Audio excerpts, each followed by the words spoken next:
네,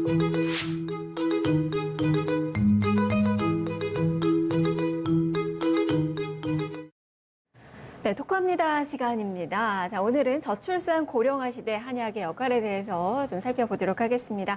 자, 보건복지부 보건의료기술정책심의위원이자 경희대학교 동서의학연구소 소장이신 고성규 소장 모셨습니다. 소장님 안녕하세요. 예, 안녕하세요. 네, 요즘 언론을 뜨겁게 장식하고 있는 경제 관련된 그 부분에서는 이 국민소득 3만 불 시대. 네. 좀 상당하죠. 그리고 4년 정도 후면 이제 4만 불이 될 것이다. 라고 이야기를 하는데 교수님은 행복하신가요? 3만 불 시대? 제가 어디 특강을 가거나 이게 강연을 가면은 꼭 그 청중들한테 여쭤보는 게 있습니다. 예, 여러분들은 행복하십니까? 그 질문 제가 드렸군요. 그래서 행복하신가를 물어보고 여러분들이 행복하셔야 우리나라가 건강하고 대한민국이 발전을 한다 이런 말씀을 드리거든요. 근데 왜 행복하냐면 결국은 이 우리나라 헌법 10조에 보면 34조 행복 추구권이라는 게 있어요. 그래서 인간으로서 대한민국 국민으로서 행복을 추구할 권리를 가진다 이렇게 돼 있습니다. 그래서 보면 실제적으로 그런데 우리나라 아까 3만 불 경제 수준으로 보면 세계 11위의 GDP 보면 기준을 가지고 있는데 유엔의 157개국 중에 월드 해피니스 리포트라고 행복 지수를 매년 산출해서 이렇게 배포하는 게 있는데 대한민국은 계속 55위, 57, 8위, 50대 후반을 하고 있어요. 이 경제 규모는 상위 11위국인데 이런 행복 지수는 굉장히 낮은 3분의 1 정도밖에 안, 거긴 후진국, 중진국, 개도국, 선진국 다 포함되어 있는 거죠. 그래서 대한민국 국민이 행복하지 않다. 이런 생각을 갖고 있고 또 OECD라는 그 선진국만을 비교를 소득 재분배가 지금 제대로 안 되는 거예요. 지금 부익부 빈익빈 정말 맞습니다. 3만 불에 누리는 행복을 누리시는 분들도 일부 있죠. 하지만 정말 일부고 대다수의 우리가 국민이라고 칭하는 이 분들은 행복하지 않다는 점. 맞습니다. 교수님도 행복하지 않으신 거네요.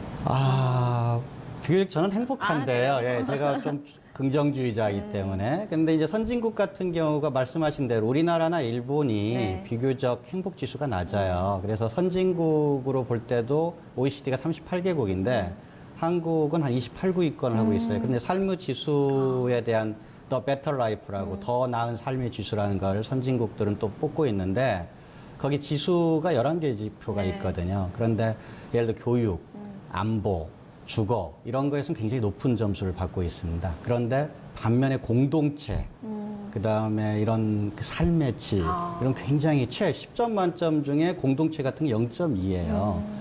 공동체란 게 어떤 질가 나오냐면 당신이 어떤 경제적, 사회적 어떤 위기 상황에 닥쳤을 때 도움을 받을 수 있는 그런 공동체가 형성돼 있느냐. 그런데 우리가 한참 발전하고 올 때는 이제 대가족 제도 또는 마을의 어떤 커뮤니티, 공동 커뮤니티가 있었는데 이제 1인 가족이 돼가고 그다음에 핵가족제가 되면서 도시화가 되고 오면서 이제 단절이 되는 거죠. 그러다 보니까 내가 위험에 빠졌을 때 도와줄 그런 공동체가 없다. 이 100점 만점으로 보면 2점 나오는 그런 정도로 보면 굉장히 심각한.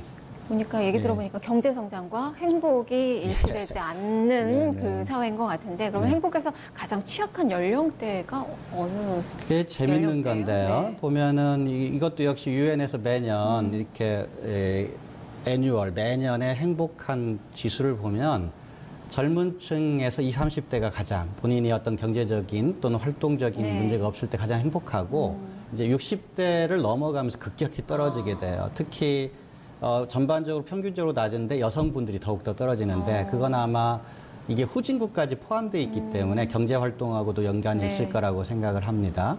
근데 우리나라도 똑같은 자료가 60대 이하 넘어가시면은 65세 넘어가면은 행복 지수가 뚝 떨어지는. 노후 준비도 많이 하셔야 되고 사실 지금 60대 분들 저희 이제 부모 세대가 될 텐데 이제 부모 봉양을 했고 자식들도 키우고 그렇기 때문에 상당히 좀 힘든 그 시기가 아닐까 싶어서 행복 지수가 또 많이 좀 떨어지는구나 싶기도 한데 지금 그래서 이제 저출산 고령화 시대 이야기를 해보면 그분들이잖아요. 이제 고령화 시대를 맞이하는 그 분들일 거고 우리 또 저출산 문제가 너무도 또 심각하고 워낙에 행복 지수가 낮다 보니까 이제 비혼족도 많고 거기다 이제 환경 문제 때문에 이제 결혼도 많이 안 하는데 이제 환경 문제도 있고 해서 또 난임, 불임 뭐 이런 분들도 좀 많은 상황인 것 같고요. 네. 그런 측면에서 본다면 이제 정부에서는 예산 이런 관련된 그 시대에 대한 그 예산, 정부 지원을 어떻게 하고 있는 건가요? 굉장히 나라에서 많은 뭐 정권에 상관없이 많은 투입을 하고 있죠. 실제 뭐 여러 여기다 우리나라 아기의 울음소리가 이제 없어지고 네. 그다음에 고령화는 너무 심하게 되는 우리나라 지금 고령 사회가 이미 들어가 있고 네. 65세의 초고령 사회가 23년에서 26년 사이에 온다라고 하는데 굉장히 지금 예측보다 빨리 27년 예측했다 2026년, 25년까지 될 수도 있다라고 그러거든요. 그래서 굉장히 심각한데 문제는 이 고령화 자체의 사회복지 비용이나 의료 비용이 급격히 증가하는 것 외에도 어떤 노동 가능 인구, 생산 가능 인구가 네, 현저히 네, 줄어든다는 얘기거든요. 그래서 15세에서 64세 노동 가능 인구가 우리나라가 약 지금 이제 일본 같은 경우는 거의 40%에 육박을 하고 있는데 우리나라도 지금 19, 20% 가까이 떨어지고 있습니다. 그래서 노인 부양비 자체 15세에서 64세 중 그 100명 있다고 네. 하면 65세 이상 인구분은 19.2명이에요. 그리고 어떻게 보면 이제 그 비율이 2060년 되면 89명까지 네. 올라간다. 이렇게 하다 보니까 일단 노년에 대한 이분들이 경제 성장률 3만 불 시대, 4만 불 시대를 지향을 하더라도 이분들이 어떤 고용의 안정이라든가 어떤 독립적인 이런 생활을 유지하고 행복을 추구할 만한 그런 여건이 돼야 되는 사회적인 네. 여건이 돼야 되는데 우리나라가 또 다른 나라에 비해서 굉장히 좋지 않은 높은 지수 중에 하나가 이 배우자나 본인의 소득에 의존을 해서 네. 65세 이상 네. 가구가 사는 비율이 거의 70%에 육박을 해요. 그러다 보면 이제 65세 되면은 이분들이 어떤 여러 가지 상황 때문에 취업이라든가 고용의 질이 떨어지다 네. 보면 그런데 본인의 수입에 의존하는 그러한 어떤 사회의 구조가 안 돼 있기 때문에 노인 빈곤율이 이제 급격히 상승하는 노후 준비가 그런 안 된 문제. 거죠. 네. 네네네. 그래서 이제 우리나라 이 정부 지금 문재인 정부 들어와서 기초연금도 이제 상향을 하고 그 다음에 또 우리나라 분들이 건강에 대한 인식 지수가 굉장히 낮아요. 실제 건강도보다 낮은 게 있고 네. 그 다음에 이제 고령화가 되다 보면 치매라든가 이런 것도 굉장히 심각해지니까 이 어떤 국가 치매 책임제, 그 다음에 어떤 중증 질환이라든가 건강보험의 보장률을 굉장히 확대를 하고 네. 있음에도 불구하고 이 고령화로 넘어가는 그 사회적 비용이라든가 이런 거에 비해서는 굉장히 지금 좀 부족한. 네. 근데 이제 복지 비용은 매년 두 자릿수 이상 이게 매년 증가를 하고 오르고 있습니다. 있는데 사실 워낙에 받아야 되실 분들이 많다 보니까 우리가 네네. 체감이 떨어지는 것 같고 네네. 그러다 보니까 이게 또 실효성에 대한 그 문제 제기가 또 많이 되고 있고 네네. 근데 이제 제가 이제 그 소장님께 여쭙고 싶은 그 부분은 네네. 한의학 또 교수님이시기도 하니까 예, 예. 지금 저출산이 고령화 시대에 네. 한의학이 사실상 전통 의학으로서 네네. 민족의 예, 예. 상당히 노하우를 또 가지고 있잖아요. 네네. 그런 측면에서는 상당히 큰 여기에서 역할을 할 수 있겠다라는 생각도 가져보게 되거든요. 네네. 어떻게 구성하시는 바가 있으세요? 제가 이제 우리 한의학을 하고 있지만 의료관리정책, 네. 노인정책 파트를 하고 있으니까 이 보면은 우리나라 이 의료기관 네. 보면 뭐 의원, 한의원, 그 다음에 이제 한방병원, 병원 이런 구조로 보면 한방병원이나 병원이 일반 병원에 비해서 현격하게 수가 적죠. 네. 한의원 숫자도 의원보다 훨씬 작은데 65세 이상이신 분들은 오히려 한의원이나 많이, 한방병원에 네, 침 더 맞고 가는 거 좋아하시잖아요. 이 네. 진료율이 훨씬 높으세요.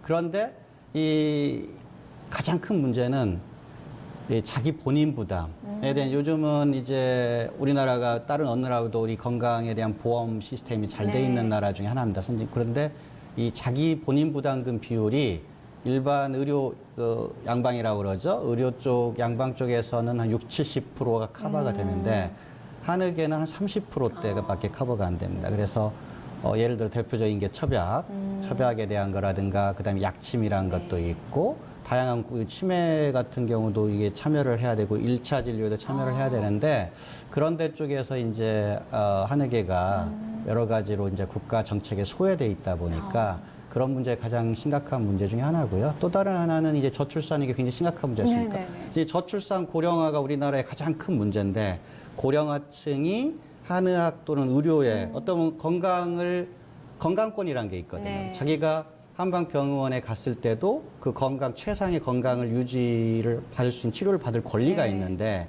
이 재정적 부담이 그거를 가로막고 있는 거니까 그게 정부에서 해야 할 일 중에 하나고요. 국민에 대한 권리 침해. 두 번째는 이 저출산 문제 심각하잖아요. 네. 난임에 대해서는 보통 인공수정, 체외수정 하는데 네.